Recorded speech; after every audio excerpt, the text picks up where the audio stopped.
on se sent libre. C'est bon, ça y est, c'est l'heure. Hein. Partout au pays, les consommateurs de cannabis crient victoire.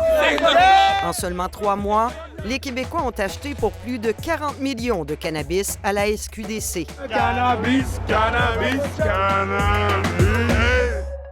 Mais la fête de Marc Gervais de Saint-Jérôme a été plutôt éphémère. Moi, dans ma vie de tous les jours, ce n'est pas plus légal que ce l'était avant. J'avais moins de crainte à fumer avant qu'aujourd'hui. Marc Gervais découvre qu'à Saint-Jérôme, l'adoption d'un règlement municipal lui enlève toute la liberté consentie par la loi fédérale. En plus, le propriétaire de son appartement a récemment modifié son bail. Interdiction de fumer de la marijuana dans toutes les parties privatives et communes. Fumer sur mon balcon, je peux pas. Dans la rue au coin de chez nous, je peux pas non plus. Fumer à la gare, je peux pas. Je veux pas non plus.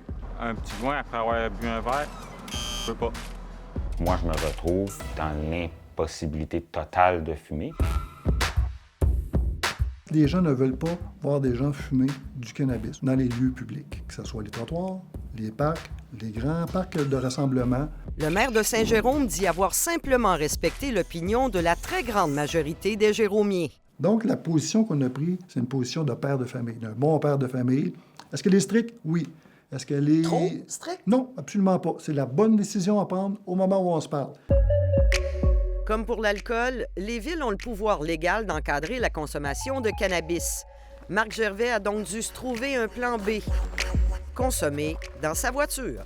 C'est pas une situation idéale. Non, c'est loin d'être idéal. C'est juste ça que j'ai trouvé comme la moins pire des options actuellement. Mais légalement, je pourrais pas dire si c'est une bonne chose, là.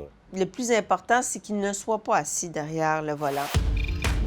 Maître Roxane Hamelin est avocate criminaliste. Le Code criminel prévoit que lorsque vous occupez la place normalement occupée par le conducteur, donc vous êtes assis derrière le volant, il y a une présomption que vous assumez la garde et le contrôle. Si, en plus, le véhicule, les moteurs ne fonctionnent pas, la personne n'a pas les clés à sa disposition, bien, ça va être difficile pour la poursuite de démontrer que cette personne-là assume la garde et le contrôle du véhicule.